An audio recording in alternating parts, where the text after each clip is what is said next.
नमस्कार दोस्तों, क्राइम तक में आप सबका स्वागत है। मैं हूं सुप्रतिम बैनर्जी। आज की कहानी केरल से है। केरल की राजधानी तिरुवनंतपुरम से। तिरुवनंतपुरम में एक लोकेलिटी है कल्लाम-बालम, और इस कल्लाम-बालम लोकेलिटी में पिछले साल यानी साल 2022 में 31 जनवरी सोमवार के दिन एक बड़ी वारदात हुई। हुआ यूं कि कल्लाम-बालम में रहने वाले अजी कुमार उर्फ तंबी नाम के एक शख्स का उसी के घर में कत्ल हो गया। अजी कुमार की उम्र तकरीबन 49 साल की थी और इसकी लाश सबसे पहले उसके घर में अखबार डालने वाले एक लड़के ने देखी। हुआ यूं कि रोज की तरह वो लड़का जब अखबार लेकर अजी कुमार के घर पहुंचा तो उसने देखा कि घर का दरवाज़ा खुला हुआ है और खून के छींटे जो है वो दरवाजे के पास बिखरे हुए हैं। ये डर गया, लेकिन मन में जिज्ञासा भी थी कि ऐसी कौन सी अनहोनी हो गई। तो उसने जैसे ही अंदर कमरे में झांक कर देखा तो उसकी चीख निकल गई। अंदर अजी कुमार की खून से सनी हुई लाश पड़ी थी और लाश पर जगह जगह चाकू मारे जाने के निशान थे। अब ये लड़का बाहर आकर शोर मचाने लगा। आसपास के लोग इकट्ठा हो गए। सुबह का वक्त था, लोगों को समझ में नहीं आया क्या मामला है। पुलिस भी मौके पर पहुंची। चूंकि मामला बेहद नाजुक था, एक शख्स की हत्या हो चुकी थी और पुलिस ने इस मामले की जांच शुरू की। अब ये अजी कुमार उर्फ तंबी जो है, ये इस घर में पिछले कई महीनों से अकेले रह रहा था। असल में अजी कुमार की पहले शादी हुई थी, लेकिन इसके बाद उसके वैवाहिक जीवन में जो है उतार चढ़ाव रहा और फाइनली उसका तलाक हो गया। तलाक होने के बाद अजी अपनी बुजुर्ग माँ के साथ इस घर में रहा करता था, यानी 2 लोग रहते थे। लेकिन कुछ समय पहले ही उसकी माँ जो है गोवा में अपनी बेटी के पास कुछ महीने गुजारने के लिए, अपनी बेटी के साथ रहने के लिए चली गई थी और इन दिनों अजी अपने घर में अकेला ही रह रहा था। लेकिन अजी का कत्ल किसने किया? और इतनी सुबह जब लाश बरामद हुई तो जाहिर है उसका कत्ल रात में हुआ होगा। तो रात में किसने कत्ल किया? ये बहुत सारे सवाल थे। घर का दरवाज़ा जिस तरह से खुला हुआ था वो देखकर भी लगता था कि कोई जानकार हो सकता है जिसने अजी की जान ली हो। एक और भी खास बात यह थी कि सीन ऑफ क्राइम में कोई बहुत ज़्यादा चीज़ें जो है वो बिखरी हुई नहीं थी। तो इसे देखकर लग रहा था कि शायद मामला लूटपाट का नहीं बल्कि किसी रंजिश का हो सकता है। तो इस तरह की कई चीज़ें इस मामले में पुलिस को इंडिकेट कर रही थी, लेकिन स्टोरी या कॉन्स्पिरेसी जिसे कहते हैं, साजिश, वो क्लियर नहीं थी। अभी पुलिस की जांच इस मामले में चल ही रही थी, तब तक अगले दिन यानी सोमवार के दिन एक और बड़ी वारदात हुई। हुआ ये कि तिरुवनंतपुरम में एक पिकअप वैन ने अचानक बीच सड़क से गुजर रहे 2 लोगों को कुचल दिया। इसमें अजीत नाम के एक शख्स की मौत हो गई। यहां पर एक बार मैं आपको क्लैरिफाई कर देना चाहता हूं, पहले जिस शख्स की हत्या हुई उसका नाम अजी था, अजीत नहीं। दूसरा जिसकी हत्या हुई या मौत हुई, जिसको कुचल दिया गया, उसका नाम अजीत था। तो अजी और अजीत, तो अजीत की मौत हो गई और अजीत के साथ एक और जो शख्स उसके साथ गुजर रहा था सड़क से, उसका नाम प्रमोद है, उसे भी इस पिकअप वैन ने कुचला। लेकिन खुशकिस्मती से उसकी जान बच गई और वो हॉस्पिटलाइज हो गया, उसे अस्पताल में भर्ती होना पड़ा। तो पिछले 24 घंटे के अंदर ये 2 बड़ी घटनाएं हुई और दोनों घटनाओं की पुलिस अलग अलग सेपरेट तरीके से जांच कर रही थी। अभी कुछ घंटे और ही गुजरे, तब तक जो है एक और बड़ी खबर सामने आई। हुआ यूं कि केरला रोड ट्रांसपोर्ट कॉरपोरेशन की जो बस यानी केआरटीसी की जो सरकारी बस चलती है, उस बस के आगे एक शख्स तिरुवनंतपुरम शहर में अचानक कूद गया। आमतौर पर खुदकुशी करते हुए आपने लोगों को देखा होगा कि वो ऊंचाई से जंप करते हैं या किसी ट्रेन के आगे कूद जाते हैं, जहर खा लेते हैं, गोली मार लेते हैं, ऐसी बहुत सारी चीज़ें होती है। लेकिन कोई बस के आगे कूद कर खुदकुशी करे, ऐसा आमतौर पर कम देखने को मिलता है। लेकिन ये बड़ी अजीब घटना जो है अमंगस्ट पब्लिक व्यू, मतलब हजारों तो नहीं, मतलब बीसीओ लोगों की आंखों के सामने तिरुवनंतपुरम में यह घटना हुई, जिसमें एक शख्स जो है केआरटीसी के बस के आगे अचानक कूद गया। और उस शख्स की बस के आगे चूंकि कोई भी कूद जाए, चक्के के नीचे आ जाए तो क्या अंजाम हो सकता है आप समझ सकते हैं। तो बीनूराज नाम के इस शख्स की मौत हो गई। तो ये मामला तो क्लियरली खुदकुशी का था। पहला मामला जिसमें कत्ल हुआ था वो अजीत का मामला तो कत्ल का था, ये भी क्लियर है। लेकिन बीच में जो पिकअप वैन से कुचल कर एक की जान ली गई और एक बंदा बच गया, वो मामला एक्सीडेंट का था, सुसाइड का था या मर्डर का था, ये अभी क्लियर नहीं था। तो इस तरह से 3 अलग अलग इंसिडेंट्स हुए और ये 3 अलग अलग इंसिडेंट्स 48 से 72 घंटों के दरमियान, कहने का मतलब ये कि 2 से ढाई दिन के दरमियान ये तीनों घटनाएं हुई और तिरुवनंतपुरम की पुलिस इन तीनों घटनाओं को अलग अलग तरीके से इन्वेस्टिगेट कर रही थी और अलग अलग मानकर चल रही थी। लेकिन इसी बीच जो दूसरी घटना है जिसमें पिकअप वैन से कुचलकर एक आदमी की मौत हुई और एक जख्मी हुआ, उस सिलसिले में पुलिस को पिकअप वैन का ड्राइवर मिल गया और उस ड्राइवर को पुलिस ने गिरफ्तार किया जिसका नाम सजीव था। तो सजीव को पुलिस ने गिरफ्तार कर लिया और सजीव ने यह बताया कि जो भी एक्सीडेंट हुआ, बेसिकली पुलिस की पूछताछ, सख्त पूछताछ थी तो उसको सच्चाई कबूल करनी पड़ी। सजीव ने यह बताया कि ये जो एक्सीडेंट हुआ वो बेसिकली रोड एक्सीडेंट नहीं था, बल्कि उसने खुद कुचल कर जो है अजीत नाम के उस शख्स की जान ली थी और उसके साथ जिसको कुचला था उसका नाम प्रमोद है, उसे भी वो जानता है और उसकी भी वो जान लेना चाहता था। अब पुलिस ने उससे पूछा कि भाई तुमने क्यों जान ली, ऐसी क्या वजह हो गई? तो उसने कहा कि अगर मैं जान नहीं लेता तो मेरी जान चली जाती।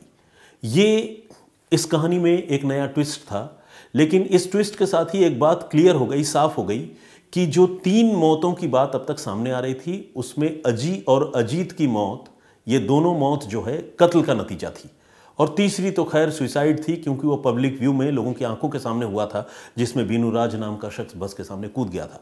तो तीनों घटनाएं अब क्लियर हो चुकी थी कि 2 हत्याएं और एक खुदकुशी का मामला था।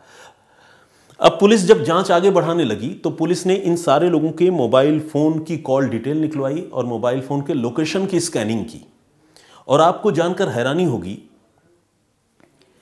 कि 31 जनवरी सोमवार की सुबह से जो लाशों के मिलने का और कत्ल के होने का सिलसिला शुरू हुआ, उस सिलसिले से पहले रविवार और सोमवार की दरमियानी रात को, यानी 30 जनवरी और 31 जनवरी के बीच की जो रात है, रविवार की जो रात है, उस रात को ये सारे के सारे किरदार, जितने लोगों का मैंने अब तक आपसे जिक्र किया है, अजीत, बीनूराज, सजीव, प्रमोद, ये सारे किरदार एक ही जगह पर मौजूद थे और वो जगह है कल्लाम बालम में मौजूद अजी कुमार का घर। सजीव अब गिरफ्तार हो चुका था और पुलिस को यह भी बात समझ में आ गई थी कि ये सारे लोग जो है वो एक दूसरे से कनेक्टेड हैं और इन सारे लोगों की गैदरिंग जो है वो अजी कुमार के घर में 30 और 31 जनवरी की रात को हुई थी। लेकिन आखिर उस रात ऐसा क्या हुआ कि एक साथ इतनी मौतें हो गई?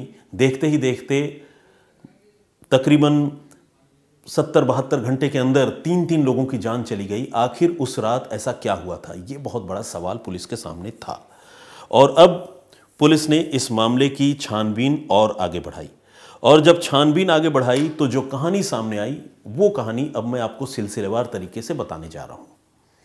हुआ यूं कि अपने घर में अकेला रह रहा ये जो पीडब्ल्यूडी का हेड क्लर्क था अजी कुमार, इसने 30 और 31 जनवरी की रात को अपने घर में एक शराब पार्टी रखी थी और इस शराब पार्टी में उसने अपने कई दोस्तों को इनवाइट किया था और उन दोस्तों में सजीव भी था, अजीत भी था, प्रमोद भी था, कुछ और भी दोस्त थे। इन सारे लोगों ने वहाँ देर तक शराब पी, खुशगवार माहौल में हंसते खेलते वो पार्टी ख़त्म हुई और सारे लोग वहाँ से अपने अपने घरों को चले गए। लेकिन अजी कुमार के घर में जो पार्टी चल रही थी उसी के मोहल्ले में बगल में कुछ दोस्त और बैठे हुए थे जो वहाँ अलग शराब पार्टी कर रहे थे और उसी मोहल्ले में रहने वाला एक शख्स जिसका नाम बीनू राज है, वो बीनू राज इस पार्टी के ख़त्म होने के बाद घूमते टहलते हुए शराब के नशे में चूर होकर अजी कुमार के घर पहुंचा और अजी कुमार के घर पहुंचने के बाद उसकी और उसके पड़ोसी बीनू राज की आपस में किसी बात को लेकर बहसबाजी शुरू हो गई और बहसबाजी कहासुनी में तब्दील हो गई और कहासुनी ने इतना भयानक मोड़ लिया कि बीनू राज जो शराब के नशे में खुद भी धुत था, उसने अपने मोहल्ले के रहने वाले अजी कुमार को, जो खुद भी शराब के नशे में चूर था, उस पर चाकुओं से ताबड़तोड़ हमला करना शुरू कर दिया और इस तरह 30 और 31 जनवरी की दरमियानी रात को पड़ोसी बीनू राज ने अजय कुमार की चाकुओं से वार करके उसकी हत्या कर दी, उसकी जान ले ली। इसके बाद वीनूराज चुपचाप अपने घर चला गया और किसी को कानों कान इस हत्या की और अजय कुमार के मौत की खबर नहीं हुई। वो खबर तो लोगों को तब पता चली जब अगले दिन सुबह अखबार डालने वाला लड़का अजय कुमार के घर पहुंचा और लाश देखकर वो घबरा गया। फिर ये मौत और कत्ल की बात बाहर आई। लेकिन अभी मौत और कत्ल की बात बाहर आई तो जाहिर है उस रात अजय कुमार के जो दोस्त वहां पर मौजूद थे, उन दोस्तों के बीच में आपस में बातचीत शुरू हो गई कि भाई ऐसा क्या हो गया, देर रात तक तो हम लोग वहां पर थे, सुबह कैसे लाश मिल गई अजय कुमार की। अब दोस्तों के बीच में न सिर्फ बातचीत शुरू हुई बल्कि वो सारे दोस्त एक दूसरे को अविश्वास की नज़रों से देखने लगे, क्योंकि उन दोस्तों को लगने लगा कि हो ना हो कत्ल इसने किया होगा और उसको लग रहा था कि कत्ल उसने किया है। तो कुल मिलाकर दोस्तों के बीच में आपस में लड़ाई झगड़े की स्थिति पैदा हो गई और इन दोस्तों को ये दूर दूर तक पता नहीं था कि कत्ल करने वाला कोई और है जो उसी के मोहल्ले में रहने वाला है और जो उस पार्टी में नहीं था बल्कि पार्टी के बाद अजय कुमार के घर पहुंचा था। इन दोस्तों को इस बारे में कोई जानकारी नहीं थी। तो जैसा कि मैंने आपको बताया कि रविवार और सोमवार की दरमियानी रात को पहली पार्टी हुई थी। दूसरी शराब पार्टी अजय कुमार की लाश मिलने के दिन यानी सोमवार और मंगलवार की दरमियानी रात को फिर से हुई। और ये जो शराब पार्टी हुई, इस पार्टी में अजय कुमार तो नहीं था क्योंकि उसका तो कत्ल हो चुका था। बाकी लोग थे, मतलब अजीत था, सजीव थे, प्रमोद था, कुछ और भी दोस्त थे। और इन सारे दोस्तों ने मिलकर अजय कुमार के कत्ल के लिए सजीव को कसूरवार ठहराया और ये कहा कि उस रात को हम सारे लोग अजय कुमार के घर से पहले निकल गए थे, एक तुम ही थे जो देर तक अजय कुमार के साथ थे और उस रात तुम अजय कुमार के साथ बात ज़्यादा कर रहे थे, तो हमें पूरा यकीन है कि अजय कुमार का कत्ल तुम्ही ने किया है क्योंकि तुम उसके साथ उस रात को बहस भी कर रहे थे। सजीव उस रोज़ अजय कुमार के घर से बेशक सबसे आखिर में निकला था, लेकिन उसका अजय कुमार के कत्ल से दूर दूर तक कोई लेना देना नहीं था, बल्कि वो भी इक्वली क्लूलेस था। उसे पता नहीं था कि अजय कुमार की जान किसने ली। लेकिन जब बाकी के सारे दोस्त उस पर इल्ज़ाम लगाने लगे और उसे डराने धमकाने लगे तो सजीव जो है वो चिंता में पड़ गया। बल्कि ये जो अजीत है, इसने तो सजीव को यह भी कह दिया कि याद रखना तुमने अजय कुमार की जान ली है और हम कोर्ट कचहरी और पुलिस से इंसाफ की आस में नहीं बैठेंगे। हम बहुत जल्द अजय कुमार की मौत का बदला लेंगे और हम तुम्हारा कत्ल करेंगे। तो जब अजीत ने बाकी दोस्तों के सामने ये बात सजीव को कह दी तो सजीव जो है वो गम और गुस्से से भर गया। उसे लगा कि हमने तो कत्ल किया नहीं, दोष मेरा कोई है नहीं, मेरे अपने दोस्त ही मुझे दुश्मन समझ रहे हैं और अब एक दोस्त मेरी जान लेने की मुझे धमकी दे रहा है। तो इस बात से वो इतना आहत हुआ, इतना गुस्से से भर गया कि उसने मंगलवार के रोज़, अगले दिन मंगलवार के रोज़ उसने मौका देखा और अजीत कुमार और प्रमोद जब सड़क से गुजर रहे थे उसने अपना पिकअप वैन उन लोगों के ऊपर चढ़ा दिया। और पिकअप वैन चढ़ाने का असर ये हुआ कि अजीत कुमार की तो मौके पर ही मौत हो गई और वो प्रमोद जो है वो हॉस्पिटलाइज्ड हो गया, शहर के हॉस्पिटल में भर्ती हो गया। तो इस तरह से पहले अजय कुमार का कत्ल हुआ, कत्ल वीनूराज ने किया, और उसके बाद हत्या हुई अजीत कुमार की जो कत्ल सजीव ने किया। और सजीव ने इसलिए कत्ल किया क्योंकि सजीव को लग रहा था कि अगर वो अजीत की जान नहीं लेता है तो अजीत और उसके बाकी दोस्त जो है उसकी जान ले लेंगे। तो अपनी जान बचाने की खातिर कह सकते हैं आप, सजीव ने अपने दोस्त को गाड़ी से कुचलकर मार डाला। और इस तरह 24 घंटे के दरमियान, 48 घंटे के दरमियान जब दो मौतें हो गई, अजीत की और अजय की, जब दो मौतें हो गई और प्रमोद नाम का एक आदमी हॉस्पिटलाइज्ड हो गया, तो चूंकि इन सारे लोगों से वो वाकिफ था, वीनूराज जो पड़ोस में था और पड़ोस में पार्टी करता था, हालांकि पार्टी कर रहा था, हालांकि उस रात की पार्टी में वो नहीं था, लेकिन जब उसे इन सारी बातों का पता चलने लगा तो वो बुरी तरह से घबरा गया। और इसके बाद इसे वीनूराज का खौफ कहें या पुलिस गिरफ्तार कर लेगी इस तरह का डर कहें या गिल्ट कहें, जो भी वजह हो, वीनूराज ने फिर उसके बाद बुधवार की सुबह केआरटीसी की बस के सामने कूदकर अपनी जान दे दी।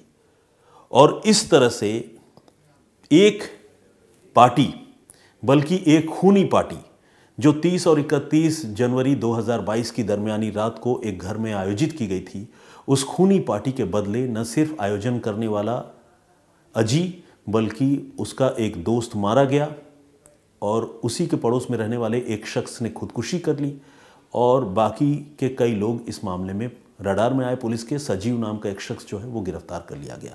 तो इस तरह तीन मौतें जो तकरीबन 70 से 72 घंटे के दरमियान तिरुवनंतपुरम शहर में हुई थी और जिन तीनों मौतों की जांच पुलिस पहले अलग अलग कर रही थी, वो तीनों मौतें एक दूसरे से कनेक्टेड निकली और कनेक्टेड यूँ निकली कि इन 3 मौतों में 2 मौतें कत्ल का नतीजा थी और एक मौत जो है इन्हीं कत्ल से कनेक्टेड सुइसाइड की घटना थी। तो अब इस घटना को 1 साल से ज़्यादा का वक्त गुजर चुका है। जैसा कि मैंने आपको बताया कि ये ज़्यादा का तो नहीं, 1 साल का ठीक वक्त हो रहा है, लेकिन अब 1 साल बाद जो है ये कहानी ऑब्वियसली चूँकि बहुत शॉकिंग है, अजीब है, तो मुझे लगा कि मुझे आप लोगों से शेयर करनी चाहिए। अब ठीक 1 साल इस घटना को हो चुके हैं और इसमें जो रिस्पॉन्सिबल कैरेक्टर्स हैं, जो कसूरवार लोग हैं, उन्हें तो पुलिस ने गिरफ्तार कर लिया है, लेकिन 3 मौतों की इस घटना को अब जब 1 साल होने को है तो तिरुवनंतपुरम के लोग इस घटना को याद कर अब भी बहुत शौक में हैं और वो दुखी हैं। तो ये है पूरी कहानी जो केरल की राजधानी तिरुवनंतपुरम से थी, जो मैंने आप सबको सुनाई। एक कहानी मैंने आपको इससे पहले जो सुनाई थी वो कहानी कोयम्बटूर की थी, जिसमें विवाहेतर संबंधों के चलते एक शख्स की हत्या कर दी गई थी और हत्या करने के बाद 2 कातिल मिलकर लाश के टुकड़े अलग अलग जगह फेंक रहे थे और उसी क्रम में उन्होंने कटी हुई बाँह के टुकड़े जो है एक खाली कूड़े के ट्रक में फेंके और जब कूड़े के ट्रक से वो कटी हुई बाँह के टुकड़े पुलिस ने रिकवर कर लिए लोगों के बताने पर, फिर उस बाँह पर जो फिंगरप्रिंट थे उसके पंजे में, उसके ज़रिए से उस केस का खुलासा हुआ था। ये कहानी मैंने आपको इससे पहले सुनाई थी, उस पर बहुत सारे लोगों ने कमेंट्स किए हैं। तो आइए कुछ लोगों के कमेंट्स और कुछ लोगों के नाम मैं फ़िलहाल पढ़ता हूँ और पढ़ने के साथ साथ मैं आप लोगों को थैंक यू भी कहना चाहता हूँ कि आप लोग इतना रिस्पॉन्ड करते हैं। इतने सारे कमेंट्स आए हैं कि मैं आपको क्या बताऊँ, लेकिन इतना ज़रूर है कि मैं जो है सारे कमेंट्स पर्सनली ज़रूर पढ़ता हूँ। बेशक उन सारे कमेंट्स में को आप सबके सामने दोबारा ना पढ़ पाऊँ, सारे लोगों का नाम ना पढ़ पाऊँ, लेकिन पर्सनली पढ़ता हूँ। खैर, नंदिनी डाबी जी ने कमेंट किया है, एक धोखेबाज दूसरे को लॉयल्टी, ऑनेस्टी, भरोसा, रिश्ता के लिए डॉक्टर बना रहा है, जय भोलेनाथ। डॉक्टर डर इस बात का है कि जिस तरह पीछा कर रहे हो, साजिश कर रहे हो, कहीं मैं मारा न जाऊं रोड एक्सीडेंट सुसाइड में। इनका मामला जो है कुछ डिफरेंट लगता है और नंदिनी डाबी के नाम से जो है और डिम्पल डाबी, नंदिनी डाबी, डिम्पल डाबी, ये कुछ कमेंट करती हैं तो आप या करते हैं। नाम तो हालांकि जो यूज़र आईडी है वो लड़कियों का है। तो आपसे रिक्वेस्ट है कि आप crimetech@aajtak.com में मेल पर ये सारी बातें लिखकर भेजें, जिससे अगर आपकी कोई मदद हो सके तो हम करने की कोशिश करेंगे। हालांकि मैं विश्वास नहीं दिलाता हूँ, लेकिन एफर्ट ज़रूर करूँगा, इतना मैं वादा करता हूँ। अभिजीत भौमिक का कमेंट है, इन्होंने लिखा है, दादा अमी 2 बछर कोयमुतुर सुप्रभात स्टेटे काटिएची, पुलिस प्रशासन खूब भालो, जय हिंद जय भारत। खैर, इन्होंने पुलिस प्रशासन की तारीफ़ की है। बांग्ला में कमेंट किया है गुरमीत गैरी जी, इन्होंने लिखा है कि पंजाब से कोई कहानी सुनाओ। बिल्कुल गुरमीत जी, जैसे ही रिसर्च के दौरान पंजाब की कोई कहानी पता चलेगी मैं ज़रूर सुनाऊंगा। इससे पहले मैं कई बार सुना चुका हूँ पंजाब की कहानियाँ। धीरज चौधरी जी हैं, सुप्रतिम जी, आपकी सूरत और कहानी एक जैसी है। अच्छा तो इसे मैं कॉम्प्लीमेंट ही मान रहा हूँ फ़िलहाल तो, लेकिन मुझे आपकी बात ठीक से समझ में नहीं आई। मतलब विनोद शिकारपुरी जी पीछे खड़े हैं कैमरे के, वो कह रहे हैं स्वीट। तो खैर, ये आप लोगों की मोहब्बत है, इंक्लूडिंग विनोद जी, मैं उनका भी थैंक यू कहना चाहता हूँ। एडवेंचर आनंदा के नाम से हैं, मैं कोयम्बटूर में फिर भी सुना नहीं। अच्छा, एडवेंचर आनंदा जो आईडी है वो बता रहे हैं कि वो कोयम्बटूर में हैं, फिर भी उन्होंने इस घटना के बारे में नहीं सुना। तो खैर, ये बहुत ऑब्वियस है, आप किसी और पेशे में होंगे, कोई ज़रूरी नहीं कि हर खबर आपकी निगाहों से गुजरे। और अब तो मैं कहूँगा कि आपने सुन लिया, क्योंकि आपने जब मेरी कहानी सुन ली इस घटना के बारे में आपको पता चल गया। जर्मनी से परूप श्रेष्ठा जी हैं, लॉट्स ऑफ लव लिखते हैं हर बार, thank you very much, I reciprocate. Satyapal Yadav ji हैं, मस्त स्टोरी है सर, उन्होंने लिखा है, प्लीज़ मेरा नाम लीजिए, मैं यूपी 52 यानी देवरिया से हूँ। चलिए, बहुत बहुत स्वागत है आपका यादव जी।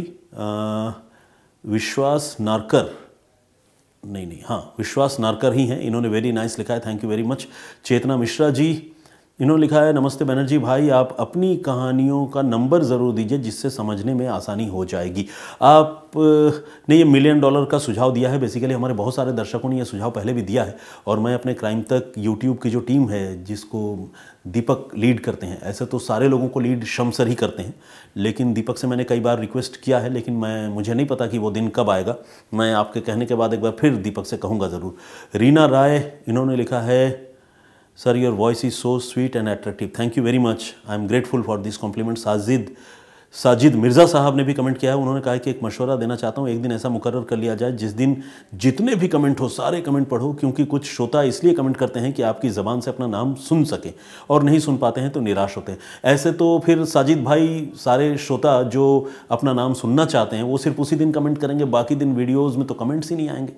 तो खैर, और ये इसलिए भी संभव नहीं है क्योंकि अगर मैं सिर्फ कमेंट्स ही पढ़ता रहूँगा तो ऑब्वियसली जो लोग कमेंट करते हैं वो तो उसमें इन्वॉल्व होंगे, लेकिन बगैर कहानियों के बाकी जो हमारे हज़ारों श्रोता हैं जो बिना कमेंट किए हुए कहानियाँ चुपचाप सुनते हैं, उनका फिर उससे कोई जुड़ाव नहीं हो पाएगा। तो इसीलिए मुझे लगता है आपने मशवरा तो दिया है, इसका मैं बड़ा इज़्ज़त एहतराम करता हूँ इस मशवरे का, लेकिन मुझे लगता है इस मशवरे को मैं पूरा नहीं कर पाऊँगा दोस्त, don't take it otherwise. Kamlesh ji का भी कमेंट आया है, Why they go through forensic experts as nowadays fingerprints are available with UAID। देखिए, UAID के साथ जो फिंगरप्रिंट अवेलेबल है उस डेटा बैंक का हमारी पुलिस सिस्टम के साथ कोई कनेक्शन फ़िलहाल तो नहीं है।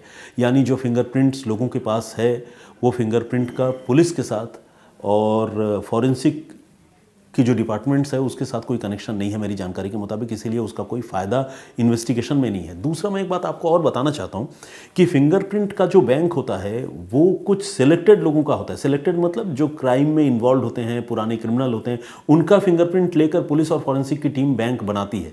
और कुछ ऐसे मामले जो मान लीजिए फ्रेश हुआ, पहली बार हुआ, जिसमें जिस तरह कोयम्बटूर का ये मामला था, कटे हाथ का फिंगरप्रिंट लिया और उससे इन्वेस्टिगेट करके उसका पता लगाया उसके घर में जाकर, तो ये एक अलग तरह की केस स्टडी है। लेकिन जैसे ये देश में मान लीजिए 130 करोड़ लोग रहते हैं, सारे लोगों का अगर फिंगरप्रिंट का इतना बड़ा डेटा हो तो अगर वो डेटा अवेलेबल भी हो तो भी उससे ढूंढ पाना तो अपने आप में बहुत मुश्किल काम हो जाएगा। इसीलिए मुझे नहीं लगता है कि UAID के पास जो फिंगरप्रिंट है उसका कोई फ़ायदा क्राइम इन्वेस्टिगेशन में अब तक लिया गया है या लिया जा सकता है। आगे क्या होगा ये हम कह नहीं सकते। रितिका हैं, इन्होंने कमेंट किया है, ये राजस्थान के सवाई माधोपुर ज़िले से हैं और इन्होंने थैंक यू कहा है। इन्होंने लिखा है कि उनका कॉलेज जो है 30 किलोमीटर दूर है और शनिवार को रास्ते में शॉपिंग करते समय उनका फ़ोन एक दुकान पर रह गया और शाम होने की वजह से उस फ़ोन की वापसी संभव नहीं थी। आज मिला है, दुकानदार परिचित था और वो मेरी और शमसर की कहानियाँ रोज़ाना सुनती हैं और उन्हें फ़ोन खोने से ज़्यादा दुख कहानी न सुन पाने का हो रहा था। थैंक यू वेरी मच, ये बहुत बड़ा कॉम्प्लीमेंट है। और रितिका, आप लकी हैं कि फ़ोन खोने के बाद आपको मिल गया, अदरवाइज़ दिल्ली में तो फ़ोन या NCR में भी फ़ोन खोने के बाद मिलने की कोई गुंजाइश ही नहीं होती, नहीं के बराबर।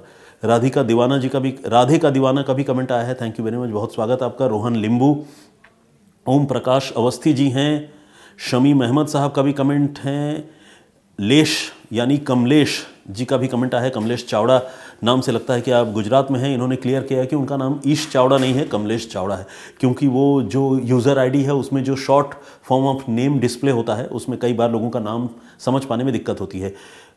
गुड्डन भाटी, इन्होंने भी कमेंट किया है और बहुत बहुत स्वागत आपका। ज़ियाउल हक ने कमेंट किया है, थमन सिंह ऐसा एक ID में लिखा हुआ है। सजीम ने भी कमेंट किया है, इन्होंने बिहार किशनगंज से हूँ और इन्होंने तारीफ़ की है, थैंक यू वेरी मच। हाँ, महमूद आलम शेख, इन्होंने लिखा है, सर विनोद शिकारपुरी, क्या इनके शहर का नाम शिकारपुर है? अगर है तो कहाँ है? कोई और वजह है ये सरनेम रखने का? मैं जब से क्राइम तक शुरू हुआ है तब से सुनता हूँ और सऊदी में रहता हूँ। बिल्कुल महमूद जी, मैं आपको बताना चाहूँगा, विनोद शिकारपुरी अब तक अंदर में थे, जैसे ही आपका कमेंट पढ़ने की बारी आई शिकारपुरी जी बाहर चले गए, इत्तेफाक से फिर अंदर आ गए। तो अब मैं बताना चाहता हूँ, ये शिकारपुरी जी जो है उत्तर प्रदेश में बुलंदशहर की तरफ एक विलेज है, गांव है शिकारपुर, वहाँ से इनका रिलेशन है, वहाँ से बिलोंग करते हैं, ताल्लुक़ रखते हैं।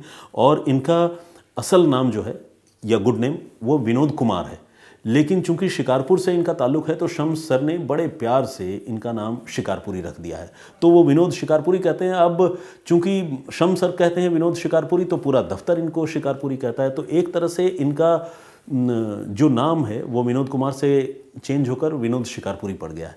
तो खैर ये तो रही नाम की बात, और जैसा कि आपने पूछा था मैंने आपको बता दिया कि इनके गांव के नाम से इनका नाम है। और दूसरा ये कि बड़े प्यारे इंसान हैं, ऐसा नहीं कि सामने खड़े हैं इसलिए मैं बता रहा हूँ, वो कैमरे के पीछे हैं, लेकिन है बहुत प्यारे इंसान, दिल के राजा आदमी है, आई मस्ट से दैट। शानदार, ज़बरदस्त, जिंदाबाद भाई जी। अनिल जी ने कमेंट किया है, thank you very much. Vinod Bir Khani इन्होंने भी कमेंट किया है, बहुत बहुत स्वागत आपका। शान हुसैन जी का कमेंट है। किरण सेठ जी सत श्री अकाल। बैनर्जी साहब इन्होंने लिखा है, बहुत बहुत धन्यवाद आपका। अब मैं रैंडमली कुछ कमेंट्स आगे बढ़ा देता हूँ और उसके बाद पढ़ता हूँ, ताकि किसी का भी नाम जो सामने आए उसे पढ़ूँ, अदरवाइज़ एक किनारे से अगर पढ़ता रहूँगा तो शायद उतनी अच्छी बात नहीं होगी। आदित्य मिश्रा जी का कमेंट आया है। रबिल सुमन का कमेंट है। आदित्य मिश्रा जी मैंने तो जिक्र कर ही दिया। और हमारे एक मित्र हैं जिन्होंने लिखा है कि क्या गुस्ताखी हो गई भैया जो आप हमारा कमेंट नहीं पढ़ते, हर बार कमेंट करते हैं भैया, जब कमेंट देखते ही नहीं, नाम लेते ही नहीं, तो बताइए कमेंट करने का क्या फ़ायदा। ऐसे ही वीडियो देख लिया करें, कमेंट करने को बोलते हो फिर देखते नहीं, धन्यवाद। जबकि मैंने आपसे ये कह रखा है कि मैं आप सारे लोगों का कमेंट पढ़ता हूँ, लेकिन हर आदमी का कमेंट कैमरे पर हर रोज़ पढ़ना संभव नहीं हो पाता, ये एक दिक्कत है। इनको मैंने जवाब में भी लिखा है कि दोस्त, मैंने ये कमेंट सुबह ही देख लिया था, सुबह मतलब जब ये वीडियो अपलोड होता है तब मैंने इनको लिखा था कि दोस्त आपने इतना बड़ा कमेंट तो किया, अपनी शिकायत भी जाहिर कर दी, लेकिन सच्चाई ये है कि आपका नाम डिस्प्ले नहीं हो रहा है। इसमें यूज़र VI8EX5NI1W लिखा है, तो बताइए मैं क्या नाम पढ़ूँ, और इसमें आपका नाम भी नहीं है। तो इसी तरह से मैं चाह कर भी कई बार लोगों के नाम नहीं पढ़ पाता हूँ। संगीता गोस्वामी पराशर जी, इन्होंने हैप्पी भोगाली बिहू कहा है। और दत्तात्रेय अवध जी मुंबई से नमस्कार कर रहे हैं। इस तरह से बहुत सारे लोगों ने कमेंट किया है, स्टोरी के बारे में भी, मेरे बारे में भी, कहानियों के बारे में भी। जो भी आप कमेंट करते हैं, आप सारे लोगों का मैं बहुत बहुत स्वागत और अभिनंदन करता हूं। और प्लीज़ इस सिलसिले को बनाकर रखिएगा, क्योंकि ये जो दो तरफा बातचीत होती है ना, कुछ मैं कहता हूँ कुछ आप कहते हैं, तो इसको सुनने में और बातचीत करने में भी अच्छा लगता है। अदरवाइज़ लगता है जैसे किसी दीवार के सामने बैठ कर मैं कहानी सुना रहा हूँ। तो खैर आज के लिए इतना ही, मुझे इजाज़त दीजिए। साथ में मेरे senior camera person Vinod Shikarpuri ji को भी इजाज़त दीजिए। अपना बहुत ख्याल रखिए, सुरक्षित रहिए। जय हिंद, जय भारत।